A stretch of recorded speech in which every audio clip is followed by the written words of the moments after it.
Ahmed Berral, bonjour. Bonjour. Merci d'avoir accepté cette invitation. En tout cas, merci à vous de m'inviter pour pouvoir parler de tout ce qui se passe à la RATP. Ahmed Berral, vous êtes élu CGT à la RATP.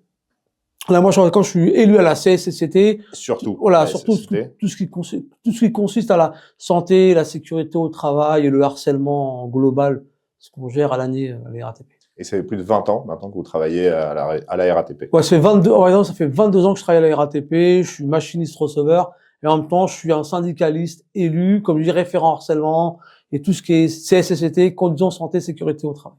Alors, c'était important pour nous de vous recevoir pour parler notamment des conditions aujourd'hui de travail à la RATP, et particulièrement ces agressions qui font l'actualité. Plus de 4 agressions par jour. Oui, bien sûr qu'aujourd'hui, on sait que la RATP, les chauffeurs de bus et les contrôleurs qu'on oublie souvent sont en première ligne des agressions.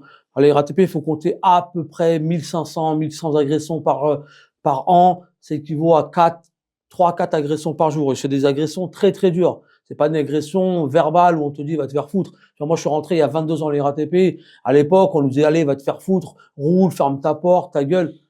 On encaissait et voilà, ça passait au-dessus. Mais aujourd'hui, la différence, c'est qu'aujourd'hui, on vous tabasse. Aujourd'hui, on vous met un coup de batte de baseball pour un regard. Moi, j'ai un pote à moi qui s'est ramassé 3 coups de seringue dans le bras parce qu'on a essayé de lui voler son empoche. Son empoche, c'est une petite caisse, il y a 70 balles dessus. Moi, j'ai un pote, on lui a mis de la bombe lacrymogène dessus parce qu'il était en retard. D'ailleurs, il y a plein d'insultes. Moi, j'ai une collègue machiniste qui s'est fait ramasser des droites dans sa bouche et dans son ventre avec un coup de pied parce qu'elle a refusé de donner son numéro à une personne qui montait dans le bus. Et voilà, aujourd'hui, où on en est en 2025, on se fait insulter, tabasser, et c'est pas normal. Nous, on se lève le matin pour transporter des personnes de toutes catégories. Je veux dire, on est la France d'en bas, on récupère des ouvriers, des femmes de ménage, des infirmières. C'est pas normal que des collègues machinistes vont aujourd'hui la boule au ventre et se font tabasser. On n'est pas payé 1700 € à 1900 € pour se faire insulter, se ramasser un coup de couteau. Nous, on veut pas mourir au travail. On n'a pas signé un contrat pour dire on va mourir au travail. On sait qu'il y a eu un chauffeur à Bordeaux qui s'est fait tuer parce qu'il a réclamé à un petit jeune de payer un ticket. Nous, on n'est pas payé pour se faire tuer au travail. C'est ça la raison d'aujourd'hui. Alors justement, ces images des agressions, parfois, elles sont même filmées par les agresseurs. On le voit sur Snapchat ou sur d'autres réseaux sociaux, même TikTok. Et parfois, il y a des incivilités qui sont filmées, mais aussi des agressions. Je pense notamment là, comme ça, en vous parlant, à une image. C'est un jeune qui monte avec un scooter dans un bus et qui lui dit « Ramène-moi à la station essence ». Monsieur, s'il vous plaît, avec le scooter, il va falloir descendre. Monsieur, s'il vous plaît. Ça va, c'est bon, j'ai compris. T'entends, je comprends pas. Vous avez une station, je voudrais savoir. Elle est où la prochaine pompe à essence là? Elle est à marcher. Ah ben jette-moi Intermarché, c'est bon, qu'est-ce que tu m'en fous? Non, je peux pas, vous descendez au prochain. Un fois. Vous descendez. Et tu veux que je descende où? Jette-moi un champagne, tu comprends pas ou quoi? Jette-moi une pompe à essence. Je peux pas, je suis pas taxi, je suis pas Uber, je descends. Allez, fais ta route. Tu fais dire. Sortez. Ramène-moi à la pompe à essence en 2-2. Non, sortez. Mais qu'est-ce que tu cries? Tu es fou, tu. Vous voulez que j'appelle les contrôleurs? Appelle même le FBI que je m'en balayerai moi. J'appelle, sortez. Oh, c'est une fadasse. Sortez. Oh, c'est une crise. Allez, sortez là. C'est bon, j'ai compris, qu'est-ce que tu me rends fou là? Putain, 2 Oh heures. merde, je vais le caloter, il va y comprendre. Est-ce que ce genre d'incivilité, c'est dans la journée, combien de fois on peut avoir ça lorsqu'on conduit un bus? Bien sûr que sur la question d'incivilité, je veux dire, c'est dans une journée, quasiment tous les chauffeurs vont se ramasser une réflexion. Si on parle d'insultes, bon là, on considère que c'est un truc basique. Toute la journée, un chauffeur, il roule 7 heures, il y a bien un qui va lui dire, va te faire foutre, je vais te niquer, je vais te tuer, roule. Ça, c'est une formalité. Après, il y a les crachats, où on vous crache au visage. Bien sûr qu'il y a des gens qui veulent rentrer un scooter, il y en a qui veulent rentrer une bonbonne de gaz, il y en a qui veulent rentrer un lit. Mais voilà, c'est interdit. Je veux dire, si on veut rentrer ce soir, on prend un camion de déménage. Et si on refuse, au moins de refuser, mais ça part en cacahuète. C'est ça le problème du chauffeur. Parce que le chauffeur, c'est le policier de la RATP, mais il est seul au monde. On a beau dire que dans un bus, c'est vrai qu'il y a des caméras.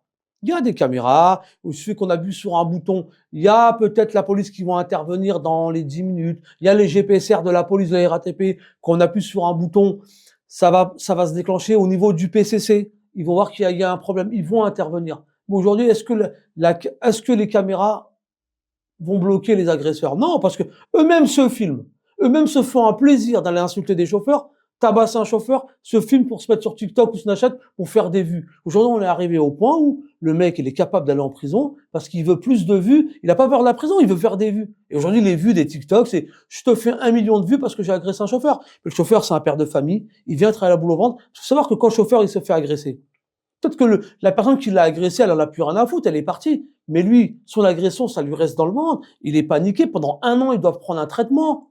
Tout ça parce que des gamins sont montés dans le bus, l'ont tabassé. Pourquoi? Bon, on sait même pas pourquoi. Pour un bonjour, pour un oui, pour un non, pour avoir demandé un ticket. Est-ce qu'on est capable aujourd'hui d'aller tuer quelqu'un pour un ticket de bus? Oui, on le sait. Oui, il y en a qui sont capables de vous mettre un coup de couteau, de vous gazer, de vous tabasser parce que vous leur avez dit juste, il faut valider. Voilà. C'est ça où on est arrivé aujourd'hui. Alors, vous dites des gamins et autres. C'est quoi le profil type, justement, de ces agresseurs? Après, le profil, il n'y a pas de profil. Je dirais, le profil type, c'est toute une génération, parce qu'on peut aller dans le 16e, on peut se faire insulter. En banlieue, on peut se faire insulter. Je veux dire, j'ai l'impression qu'il y a des gens qui montent dans le bus et ils veulent en découdre une fois pour toutes avec le chauffeur de bus. C'est un kiff de venir insulter. Est-ce que c'est le fait d'avoir un signe RATP? Est-ce que le signe RATP veut dire police? Non, on dit que nous, on n'a rien à voir avec la police, nous. Nous, on est là pour transporter leur maman, leurs frères, les petits frères pour ramener à l'école, pour ramener au travail. Et aujourd'hui, on se retrouve dans cette situation-là où les agressions, c'est de tout type. Genre, les gens, ils en ont plus rien à foutre. Il n'y a plus de respect par rapport aux chauffeurs. Moi, je me rappelle à l'époque, quand on allait à l'école, on respectait le professeur. Aujourd'hui, on est capable de tabasser un prof. Est-ce que c'est parce que c'est l'État, justement? Est-ce que c'est pas parce que c'est une représentation de l'État? C'est ça, on veut défier un pouvoir. Ok, qu'on soit pas d'accord avec la politique que ce soit Macron ou Sarkozy, qu'on soit pas d'accord avec eux. Ça, c'est une réalité. Mais là, au point qu'on vient tabasser un chauffeur de bus pour défouler sa colère, nous, on n'a rien à voir dedans. On n'est pas les punching balls ou le souffre-douleur d'une population. S'ils ont envie d'aller tabasser quelqu'un, ils ont qu'à l'Élysée. Nous, on transporte les ouvriers. Qu'est-ce qu'on a à voir dans toutes ces agressions? Et aujourd'hui, les chauffeurs, oui, ils en ont ras-le-bol. Il y a beaucoup de femmes qui ont peur aujourd'hui d'aller au travail. La boule au ventre. À qui le tour? Quand il y a 1500 agressions sur une année, 4 par jour, c'est comme la loterie. À qui le jour?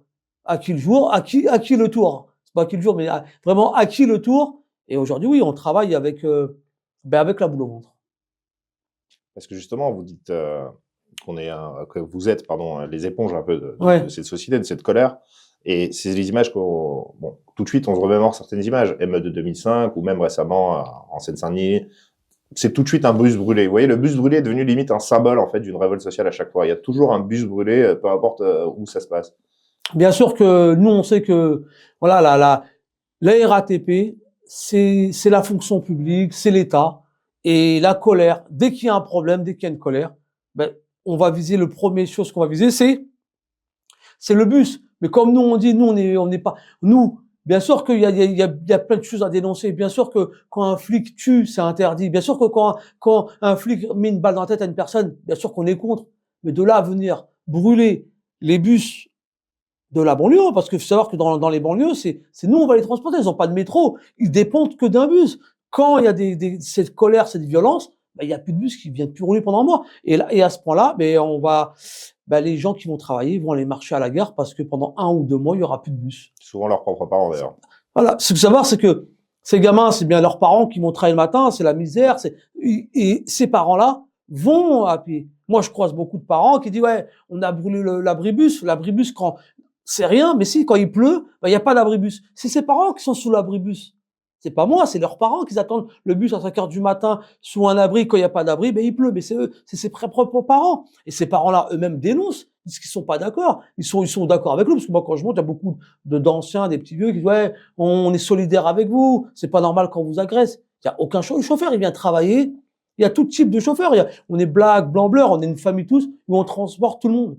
Et il y en a encore des journées, des gamins qui vont tuer des chauffeurs de bus, des pères de famille. Ils ont plus aucun respect pour l'insigne de la RATP. Comment, justement, vous voyez cette chose il y a des quartiers maintenant, il y a des trajectoires de bus qui sont modifiées pour éviter certaines zones. Comment est-ce que vous le voyez, ça? Mais bien sûr, moi, je trouve que si je prends sur Aulnay-sous-Bois et 3000, souvent, on déviait le bus pour pas rentrer dans la cité parce que il y avait 3 ou 4 personnes qui avaient cassé le bus. Mais les seules personnes à qui on inflige une souffrance, c'est ces personnes-là, ces parents à qui on va déposer à 2 kilomètres pour pas pouvoir rentrer dans la cité. Il va neiger, il va pleuvoir. Et moi, ça me met la boule au ventre quand je vois ces papis, je suis obligé de descendre très loin pour pas rentrer dans la cité. Parce qu'il y a 3 ou 4 gamins qui sont amusés à caillasser un bus. Et souvent, aujourd'hui, on se prend plus la tête. Dès qu'il y a un caillassage de bus, le bus ne rentre plus dans la cité. Et c'est qui qu'on va bloquer, qu'on va mettre dans la galère? Bah, c'est leurs parents. C'est des mères, des femmes de ménage, de tout type, hein. Et c'est eux qui sont, des fois, quand ils descendent du bus, bien, monsieur le chauffeur, c'est pas normal que vous nous laissez là. C'est pas la question que c'est pas normal. C'est que le bus, il se fait caillasser. Nous, on en a marre de se ramasser des pierres sur la tête. Et en plus, on n'a rien fait. Et c'est pour ça qu'on dévie toutes les lignes de bus. Comment est-ce que vous le traduisez? Est-ce que c'est un manque de fermeté? Est-ce que c'est de la lâcheté? Est-ce que c'est du laisser-aller? Moi, je pense que c'est pas de la lâcheté ou pas de fermeté. Je pense qu'à un moment donné, faut faire passer un message clair. Les bus n'appartiennent pas à l'État. Les bus appartiennent à vos parents. C'est vos parents qui payent des impôts dessus. C'est vos parents qui payent un Navigo. C'est vos parents qui transportent. Parce que peut-être ces gens-là qui caillassent, ils prennent même pas le bus. Il en a rien à foutre du bus. Peut-être qu'il est en voiture. Il oublie que c'est ses parents qui vont se retrouver à pied. Qu'est-ce qui se passe en cas d'agression, justement? Vous disiez tout à l'heure, j'ai des collègues qui sont mangés des coups de seringue, carrément. Bien Qu'est-ce qui se sûr. passe? Comment est-ce qu'on est pris en charge suite à une agression? Dès qu'il y a une agression dans un bus, moi je vais parler de mon collègue qui s'est ramassé 3 coups de seringue à 8 heures du matin. Il a vendu un ticket, la personne voulu voler ses tickets, il lui a mis 3 coups de seringue, il a appuyé sur un bouton, on appelle ça une alarme discrète. On appuie sur l'alarme discrète, ça se déclenche au niveau du PCC. Là, ils ont une alarme, il y a une agression, toutes les caméras se mettent en route, et là, il y a les micros qui s'enclenchent, et la personne dit, voilà, je me suis en train de me faire agresser, je me suis fait ramasser un coup de seringue, et en plus, on m'a gazé. Là, de là, on envoie la voiture la voiture la plus proche. Soit c'est la police, soit c'est le GPSR. Ils doivent intervenir. On sait que les GPSR, aujourd'hui, pour intervenir en banlieue, c'est très compliqué. La police, ils essaient d'arriver le plus rapidement possible. Les GPSR, ils sont 1000 GPSR pour 21 dépôts de bus. D'ailleurs, le secteur, il est tellement énorme, c'est comme si on mettait une aiguille dans une boîte de foin. C'est-à-dire que le temps qu'ils arrivent, le GPSR, c'est comme s'il servait à rien. Des fois, ils arrivent à temps, et des fois, ils arrivent jamais, parce que leur effectif est très réduit. De là, ils interviennent, le chauffeur va déposer plainte, de là, il se retrouve en accident de travail ou en maladie, et c'est de là, il y a 2 effets qui se coulent. Est-ce que les RATP s'occupent bien de ce chauffeur qui s'est fait agresser? Là, la réalité, c'est non. Parce qu'au bout de 3 mois d'arrêt de maladie, lui, il demande, moi, je veux plus rouler, j'ai trop peur de reprendre le volant. C'est soit il reprend le volant, soit on lui coupe c'est sa maladie. Ça veut dire que il aura plus de prestations. Il pourra plus être payé par la maladie, il doit reprendre le boulot. Et s'il refuse, ben, il sera inapte définitif. Et de là, c'est soit on va le reclasser dans un autre poste. Et la plupart du temps, 80% des machinistes ne sont pas reclassés, ils sont licenciés suite à des agressions. Voilà, c'est 2 effets qui se coulent.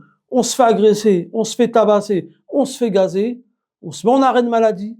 La RATP, plus de 2 mois, avec en marge de la CCS, ce qui est la sécurité sociale de notre entreprise, lui dit c'est soit vous reprenez, ou soit on va vous couper vos prestations.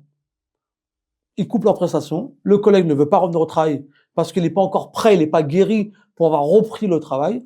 De là, on va lui dire, vous serez inapte définitif et on n'a pas de poste à vous donner et vous serez licencié. Voilà. Vous faites agresser.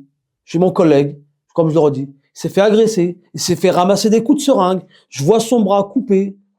Il a paniqué, il s'est dit, est-ce que la seringue, il n'y a pas le sida dedans? Il n'y a pas de, je sais pas moi, il y a de tétanos, je sais pas quelle maladie. Un craquet, Pendant du la, crack, en plus, il me dit, ouais, le mec était bourré, yeux rouges. Il me dit, j'ai paniqué pendant 6 mois, la boule au ventre, en attendant les tests. Il m'a dit, j'ai une petite fille, j'ai ma femme.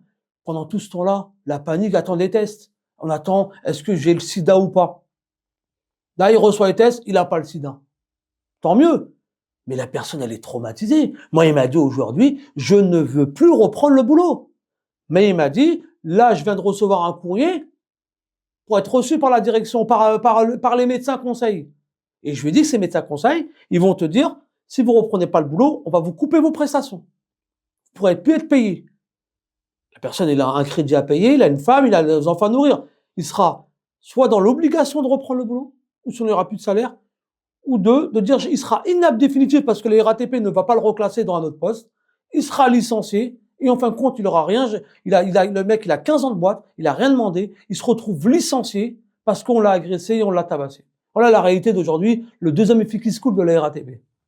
Alors, justement, on voit qu'il y a une prise en charge donc, qui est minime, mais quels sont aujourd'hui les leviers politiques qui existent, qui aujourd'hui s'emparent en fait de ce genre d'affaires politiques? Bon, malheureusement, on y pense, et malheureusement, heureusement peut-être, mais c'est l'extrême droite en général qui parle de ces insécurités dans les transports. Est-ce que vous avez l'impression que c'est les seuls aujourd'hui qui parlent de cette insécurité, ou il y a d'autres partis politiques qui essayent ou qui ont un écho auprès des chauffeurs RATP? Bien sûr qu'on sait que souvent l'extrême reprend la question reprend la question des agressions dans les transports. Après, moi, je pense que tout le monde parle de l'insécurité.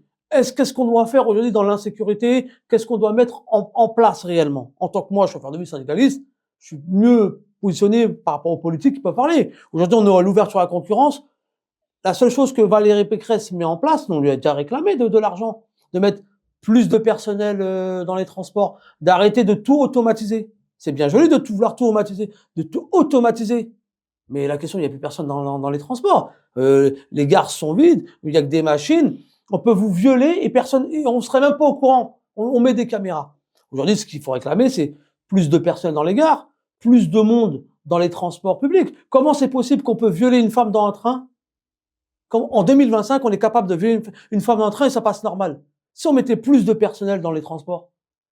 Et c'est ça qu'on demande. On demande plus de personnel, plus d'accompagnement avec les chauffeurs de bus. Parce qu'aujourd'hui, le chauffeur de bus, il est seul au monde. Lui, quand il conduit son bus à minuit à Pierre-Fistin, quand il fait la descente, il n'y a personne avec lui. Hein. Lui, il a un bus plein à craquer. Si on agresse une femme, déjà, s'il sort de son poste de conduite, il intervient. Ben déjà, on va le licencier parce qu'il n'avait pas à intervenir.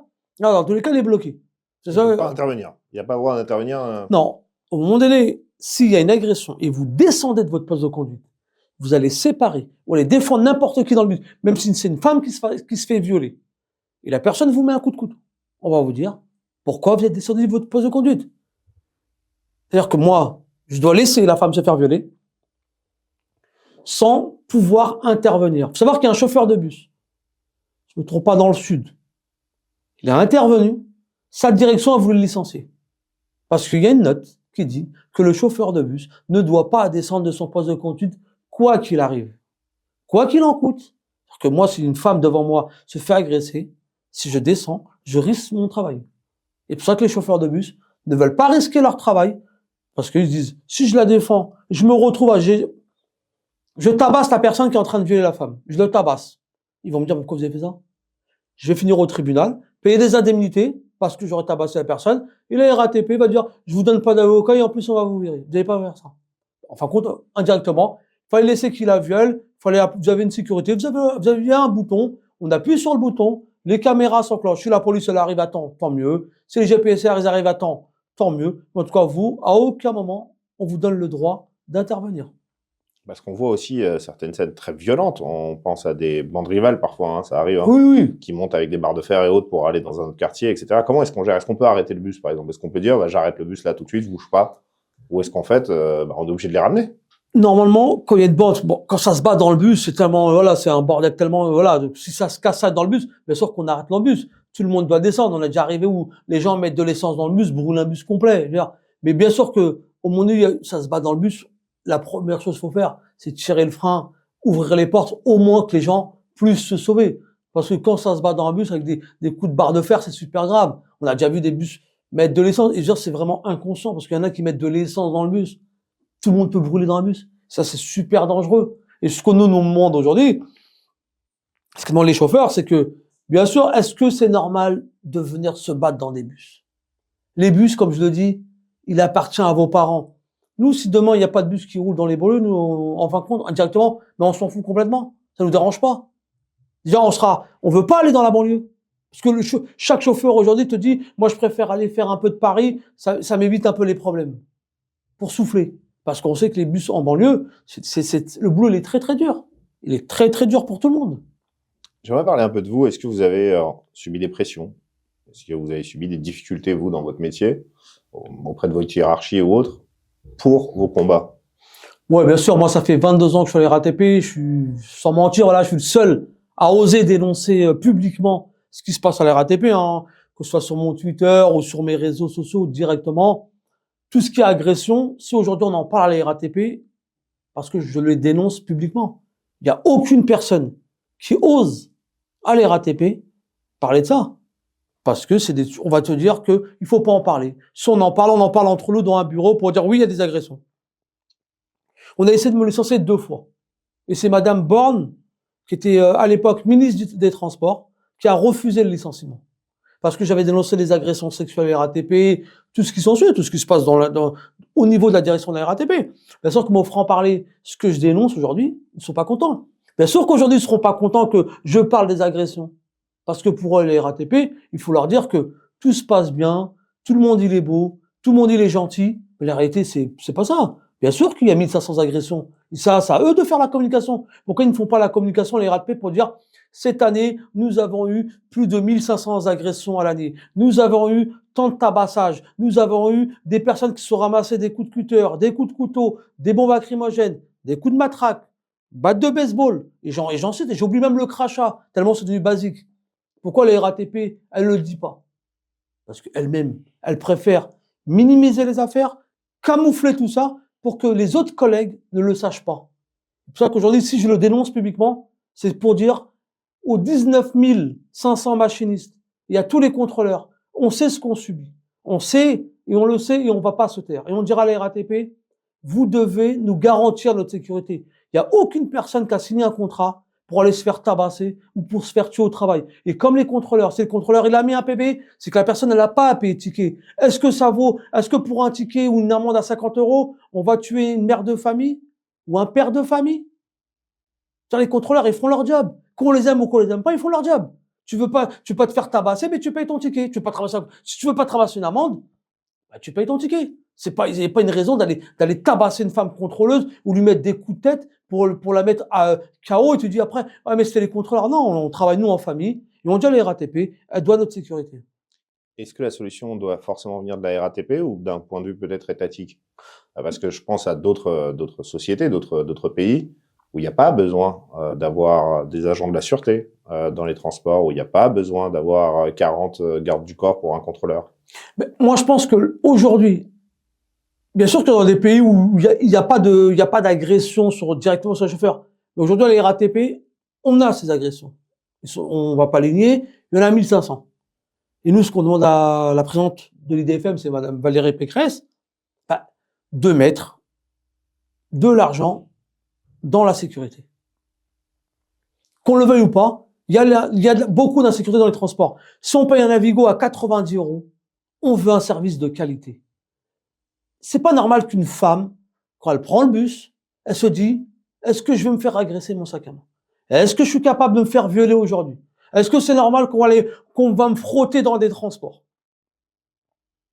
Cette femme, ça aurait pu être ma sœur, ma mère, c'est quelqu'un de la famille. Est-ce qu'aujourd'hui, en 2025, est-ce que c'est normal, comme je le redis, une femme qui monte dans un transport, on est capable de la violer? On est capable de lui voler son sac à main? On est capable de lui mettre une main au cul? Lui toucher ses seins? Non, c'est pas normal. Et en plus, on nous dit, le Navigo à 90 €. Je paye 90 € de Navigo, je veux un service de qualité, une sécurité de qualité. Et on nous dit, faut pas prendre vos voitures. Faut pas prendre vos voitures, on est là, c'est l'écologie. Mais si je prends pas ma voiture et je monte dans un bus, ou dans un RER, ou dans le métro, où je vais me faire frotter.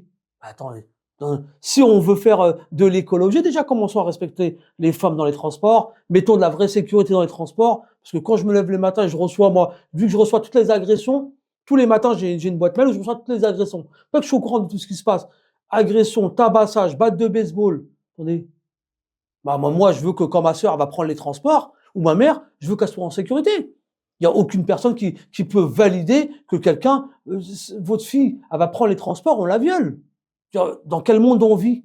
Comment se fait-il qu'aujourd'hui, dans RER, on peut violer une femme normalement? Un mec qui sort sa queue, il te dit, je vais violer une femme dans RER. C'est qu'il s'en fout, il a bien compris qu'il y avait zéro sécurité. C'est normal, on a voulu tout automatiser. À force de tout automatiser, mais il n'y a plus d'humain sur le terrain. Alors remettons de l'humain dans les transports, remettons des agents mobiles, des agents qui traînent dans les transports, dans les trains, et ça donne de la vraie sécurité pour régler tous ces problèmes-là. Alors, vous parliez d'agents, mais vous parliez aussi d'un système de protection au sein même du bus pour les chauffeurs, une cabine qui serait comme à Londres. Est-ce que vous pouvez développer là-dessus? Bien sûr faut savoir qu'en Angleterre, quand vous montez dans le bus, ils ont une cabine qui quasiment, elle se ferme sur elle-même. Ils ont une clé, ils ouvrent, ils sont cloîtrés à l'intérieur, il y a une vitre pour pouvoir renseigner. Si on veut vendre des tickets, il y a une petite fente, mais elle est quasiment fermée, c'est-à-dire que la personne, elle peut pas vous toucher. Nous, aujourd'hui, on a une cabine, c'est vrai qu'on a un bouton, il y a une vitre qui se lève, mais la personne, elle peut vous sortir de l'autre côté. Et nous, ce qu'on demande, c'est rien du tout. Quand Valérie Pécresse, aujourd'hui, elle commande que des bus neufs à plus de 600 000, 700 000 euros, qu'est-ce que ça lui coûte d'investir dans une petite cabine qui se ferme? Elle rajouterait 500 euros. Et on aurait cette cabine-là. Et on réduirait le taux d'agression à 50%. Parce que savoir que 50% des agressions, c'est directement avec le chauffeur dans le bus. Si on met ce système-là, on réglerait au moins 50% des agressions. Alors, je vous comprends là-dessus, mais symboliquement, vous pouvez voir la difficulté aussi pour moi, qui suis un usager des transports, de voir cette bunkérisation d'un chauffeur. C'est-à-dire qu'il y a un symbole quand même derrière, c'est-à-dire qu'on a échoué quelque part. Si le chauffeur est obligé aujourd'hui de se cacher dans un bunker, dans un bus, c'est que la société a échoué. Non, bien sûr qu'aujourd'hui, on est devenu dans une société de plus en plus dure. C'est une société où, aujourd'hui, moi, je me rappelle, quand je suis rentré à la RATP en 2004, il n'y avait pas d'agression. C'était, voilà, un petit va te faire foutre, il y avait le respect du chauffeur. Et quand j'étais gamin, je prenais les transports. Si le chauffeur de bus, il vous disait, vous montez pas, monsieur, vous avez fraudé, bah, tu vas marcher. On avait les tickets avec les composteurs, on cachait le petit trou. Voilà, si le chauffeur vient attraper, monsieur, vous n'avez pas payé, vous sortez. On allait à pied. Aujourd'hui, si vous dites à une personne, vous n'avez pas validé, vous descendez, je vous garantis que soit on va vous cracher dessus, soit on va vous mettre un coup de couteau. Et bien sûr qu'aujourd'hui, dans les transports, on a laissé la dérive des transports, et aujourd'hui, on en est arrivé, comme je dis, à 1500 agressions. En Angleterre, si vous montez dans leur bus et vous payez pas un ticket, ben le bus part pas. Nous, si vous faites ça à Paris, vous mettez un ticket et vous dites, je pars pas, il a pas payé un ticket, je vous garantis que vous vous faites insulter de tous les noms. Ça, c'est la mentalité entre l'Angleterre. La seule chose que je veux prendre, c'est une cabine bunkérisée, au moins ça règle le problème. Si après on peut avancer, bien sûr que aujourd'hui la société, elle a échoué sur la sécurité des usagers, des conducteurs et de toute personne qui prend les transports. Mais nous, tous les ans, on augmente, quand je dis nous, ils augmentent les Navigo tous les ans de 90 euros, il va passer bientôt à 100 euros, mais rien n'a changé. Les agressions sont encore là, les bus sont en retard, les chauffeurs se font tabasser, les usagers femmes se font violer, on leur touche leur sein et rien n'a changé. On augmente, on pense qu'en augmentant les Navigo, quelque chose va changer. À un moment donné, je pense qu'il faut lancer un message fort. Comment se fait-il qu'aujourd'hui, on est capable d'insulter un chauffeur de bus? Comment on est capable de violer une femme et rien ne se passe? Tout le monde regarde et on va en parler de temps en temps. Oui, il y a eu 1500 agressions. À un moment donné, il faut que tout le monde se mette sur une table avec les syndicalistes, avec les chauffeurs de bus pour dénoncer publiquement ce qui se passe aujourd'hui. Comment ça se passe entre collègues? Parce que ça, je suppose que maintenant vous en parlez. Vous disiez tout à l'heure que c'était assez tu par la RATP, mais maintenant vous en parlez. C'est quoi le ressentiment des collègues? Est-ce qu'il y a une type de préparation? Est-ce qu'il y en a en fait tout simplement? Est-ce qu'ils prennent des gazeuses avec eux au cas où, même si c'est interdit, mais au cas où pour leur propre survie? Bien sûr que moi je connais plein de collègues. Moi, j'en connais même beaucoup qui me disent Ahmed, moi je me lève le matin, c'est hors de question que je me fais tabasser ou je me ramasse un coup de couteau. Bien sûr qu'il y en a qui ont une gazeuse. Bien sûr qu'il y en a ils ont une matraque. Moi je connais des femmes machinistes et chauffeurs de bus à la RATP. Bien sûr qu'ils ont une matraque. Bien sûr qu'ils ont une bombe lacrymogène. Il me dit, moi, je préfère perdre mon travail que me faire tabasser et mourir au travail. Moi, j'ai des enfants, j'ai une femme. Moi, si je me sers de ma bombe lacrymogène ou de ma matraque, c'est que la personne, elle est venue pour me tuer. Vu que la RATP n'est pas en capacité de garantir ma sécurité, je vais garantir ma sécurité moi-même, quitte à perdre mon travail. Et je leur dis, les gars, vous savez que la bombe lacrymogène, la matraque, c'est interdit. Bien, mais nous, on le sait. Mais moi, je vais pas me lever pour mourir au travail. Pour finir handicapé, tétraplégique, parce qu'il y a un forcené qui m'aura mis un coup de couteau et je vais être handicapé à vie. Et si je meurs, ce sera encore pire, je laisserai ma femme et mes enfants. Et je les comprends, bien sûr que je les comprends qui viennent armés. C'est normal. Si on n'est pas capable de vous garantir votre sécurité, mais je garantis ma propre sécurité avec une matraque, avec une bombe lacrymogène pour éviter de se faire tabasser. Moi, j'en vois des collègues se faire tabasser. Bien sûr qu'ils m'appellent. Bon, moi, j'ai encore mon pote aujourd'hui qui me dit, les coups de seringue, il en rêve encore. Et il me dit, heureusement que j'avais rien sur moi, parce que je te garantis que je le plante moi aussi. S'il avait un coup de couteau, il l'aurait planté lui aussi. Et je le comprends aussi, hein. C'est de la défense, oui. Voilà. Mécanisme de défense naturelle en soi. C'est quoi post, justement, votre ami qui a eu ce choc, c'est quoi l'accompagnement? Il y a vraiment aucun accompagnement? En tout cas, à ce jour, vu que je peux parler de lui parce que je le connais super bien, il m'a appelé il y a 3 jours, il est seul chez lui. Voilà, il est en arrêt de maladie. Là, on lui a mis une petite pression. Pour qu'il retourne au travail, hein. Pour qu'il retourne au travail, il m'a appelé, il m'a dit, voilà, j'ai une petite pression, il m'a dit, voilà, faut que tu retournes au travail, on fait un pré-accueil. Il m'a dit, qu'est-ce que je fais? Il va faire il va avoir un réaccueil. On va parler avec lui au niveau de la médecine du travail. Et je sais c'est quoi qu'est-ce qu'ils vont lui faire? Ils vont lui dire, c'est soit tu reprends, ou soit on va te couper tes prestations. C'est-à-dire que son accompagnement à lui, ça voudrait dire que soit il va reprendre le boulot, soit on va vous couper vos prestations, ça veut dire qu'il y aura plus d'argent. Salaire zéro. Ça, c'est la première étape. Après, la deuxième étape, lui, il va dire, moi, je peux plus reprendre le boulot. C'est-à-dire qu'il va se déclarer inapte définitif. Il pourra plus reconduire un bus. La RATP va lui dire, j'ai aucun poste à te proposer. C'est soit tu conduis un bus, ou soit on va te licencier. On n'a aucun poste pour toi. Lui, il va refuser de reprendre le volant suite à cet événement. Et la RATP va le licencier. C'est tout à fait, c'est illégal, hein. Normalement, la RATP doit le reclasser. Il n'a rien demandé, lui. Lui, il est venu travailler, on lui a mis des coups de seringue. Tant mieux, il est vivant, tant mieux, il n'a pas le sida. Mais la RATP va le virer. Et c'est ça, là, ce que fait la RATP. Et ça, je veux le dénoncer parce que il n'y a pas que lui dans cette situation. Et j'en connais plein qui m'appellent. Et plein qui ont les larmes aux yeux, qui me disent, Ahmed, moi, j'ai rien demandé. Ça fait 20 ans que je travaille pour la RATP. J'ai pas de retard. J'ai toujours fait mes services à 4 heures du matin.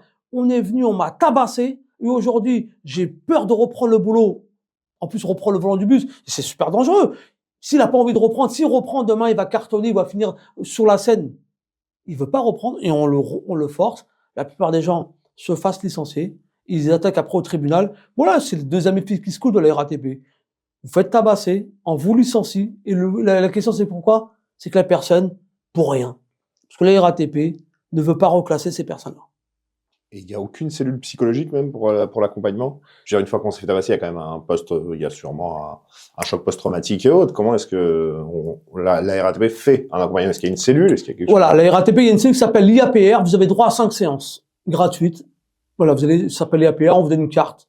Vous avez 5 séances gratuites et après, vous pouvez consulter un psychiatre ou un psychologue. Mais à vos frais, du coup. Après, ça sera à vos frais. Mais la question, c'est parce que c'est obligatoire de proposer la carte. Nous, on se passerait de l'IAPR. On peut aller voir un psychologue. C'est la question, c'est comment se fait-il qu'un mec qui se fait agresser, tabasser, on le menace, et il se retrouve avec un salaire à 0. Et on a un code de pointage que tout le monde connaît. Il s'appelle le code 801. Arrêt de maladie non rémunéré. Tout ça parce qu'on vous a tabassé et qu'un médecin conseil, un médecin de la RATP a dit, vous êtes guéri, il vous a jamais vu, hein. Il vient, il dit, bon, ça fait 3 mois que vous êtes arrêté, c'est bon, il n'y a pas mort d'homme, vous avez pris 3 coups de seringue, on vous a craché dessus, on vous a tabassé, ah, c'est bon, faut reprendre le boulot. Et moi, j'ai une collègue, et en plus, pourquoi j'en parle, j'ai une collègue qui m'a dit, quand vous avez signalé RATP, vous savez que on peut vous agresser, on peut vous insulter. Je dis, mais attendez, c'est ce qu'elle me dit. Elle lui a dit, mais non, moi, j'ai pas signalé RATP ni pour me faire insulter, ni pour me faire tabasser. Et le médecin conseil lui dit, soit vous reprenez le boulot, ou soit on va vous couper vos prestations. Quand vous signalez RATP, vous savez que vous travaillez avec les usagers, et que ça peut arriver de nous faire tabasser. Mais non, mais non. C'est pour ça qu'on a tellement pensé que le chauffeur, quand il signe, c'est normal que nous, on signe pour se faire insulter. Quand les médecins, eux-mêmes, mettre des bâtons dans les roues aux gens qui se font agresser, qu'est-ce qu'on attend quoi de la RATP? Et il faut savoir que les médecins de la RATP sont payés par la RATP, hein. C'est à l'époque, c'était le PDG Castex, c'est lui qui embauche les médecins, c'est lui qui les paye. Genre, vous allez bien comprendre que ces médecins-là, ils sont tous de mèche en famille, hein. Aujourd'hui, il n'y a aucun levier pour un chauffeur de retrouver un semblant de dignité ou de rémunération. Non, aujourd'hui, le chauffeur, il perd quasiment sa dignité parce que indirectement, on lui reproche pourquoi vous voulez pas reprendre le boulot. Mais lui, il s'est pas levé le matin pour se faire tabasser. Et sa dignité, elle est touchée parce qu'il me dit, c'est une sorte d'harcèlement. On va vous passer un coup de fil. Et la direction va vous appeler, on va vous envoyer un courrier. Alors, vous reprenez quand? Hein, on va vous faire une prévisite. Venez discuter avec nous. Pas par rapport à la santé, hein. Parce qu'il faut reprendre le boulot. Et chez nous, on dit souvent, les kilomètres. Un bus, quand il roule, nous, on est payé pour faire des kilomètres. Quand vous êtes en arrêt de maladie, ça leur pose problème. Eux, la sécurité, ça passe avant les kilomètres. On vous met un coup de couteau, les bus doivent rouler. Aujourd'hui, quand il y a un chauffeur de bus qui se fait agresser, normalement, à l'époque, on appelait le PCC, il y avait un appel général. Vous avez votre collègue qui s'est fait agresser, s'est fait tabasser. À l'époque, ça se faisait. Tous les chauffeurs de bus, de toutes les lignes, de tous les dépôts, rentraient. Ils appelaient ça la solidarité. Aujourd'hui, ça, ils veulent plus le faire. Pourquoi? Pour éviter toute solidarité et pour éviter que ce soit médiatisé. Si on a tous les bus qui rentraient parce qu'on avait tabassé un chauffeur de bus, il y aura une solidarité. Et ça passera à la télé. Et on dira, qu'est-ce qui s'est passé? On a tabassé un chauffeur de bus, 0 bus qui sort. Et la RATP évite tout ça. Aujourd'hui, on leur a dit, vous devez pas prévenir les collègues. Vous devez pas prévenir les collègues quand ils se font agresser. Alors que si la RATP était de notre côté, pourquoi quand on a un collègue qui se ramasse un coup de seringue, on n'appelle pas, ou là, il y a votre collègue de tel dépôt, il s'est fait agresser. Ça veut dire, est-ce que vous continuez à rouler? Vous êtes solidaire, vous rentrez au dépôt. La RATP ne veut pas de ça. À l'époque, ça se faisait. On rentrait tous par solidarité. Et aujourd'hui, moi, pourquoi je suis au courant que tel collègue, il s'est fait agresser, coup de seringue ou coup de batte de baseball? Parce que je reçois un mail. Et parce que moi, j'ai un mandat de la CSCCT où la direction est obligée de m'avertir. Sans ça, je ne saurais même pas qui s'est fait agresser dans la journée. Si j'en parle aujourd'hui, c'est grâce à mon mandat. Et c'est mon mandat qui fait que je veux parler au nom de tous les collègues des dépôts. Je les connais pas tous. En tout cas, je connais chaque agression qu'ils ont subie. Et puis, comme moi je dis, je suis solidaire avec chaque collègue. Et ce qu'on dit aujourd'hui à la RATP, c'est un minimum. À partir de maintenant, quand il y a une agression, qu'à fasse un appel général dans tous les bus pour dire votre collègue s'est fait agresser. Qu'est-ce que vous faites? Faites un droit de retrait pour le soutenir. Je vous garantis qu'il y aura moins d'agressions, ça aussi. Ahmed Beral, merci. Voilà. Merci, j'aimerais quand même vous laisser le mot de la fin. Si vous aviez un message à faire passer, je sais pas, aux décideurs politiques ou même à la RATP. Ouais, moi, j'ai un grand message à passer, un message à tous les collègues de la RATP, que ce soit machinistes, contrôleurs. En tout cas, on est tous solidaires. On est tous une famille parce que nous, la RATP, on l'aime. Ceux qui l'aiment pas, c'est leur problème. Nous, on l'aime. Et on dit que s'il y a une agression, on doit tous être solidaires. 0 bus qui roule. Tous les contrôleurs rentrent dans les dépôts. Et je vous garantis que si on fait ça, on va quand même diminuer les agressions. Et on dit à la RATP, à partir de maintenant, quand il y a une agression, qu'elle passe un appel général, parce que à la RATP, il y a un téléphone. Et on peut communiquer avec tout le monde. Nous, on veut, à partir de maintenant, que l'appel général doit se refaire comme à l'époque. Quand il y a une agression, au courant des agressions. Merci encore. Merci Je pense à que vous. le message est Merci. passé. Voilà. Et merci pour cet entretien.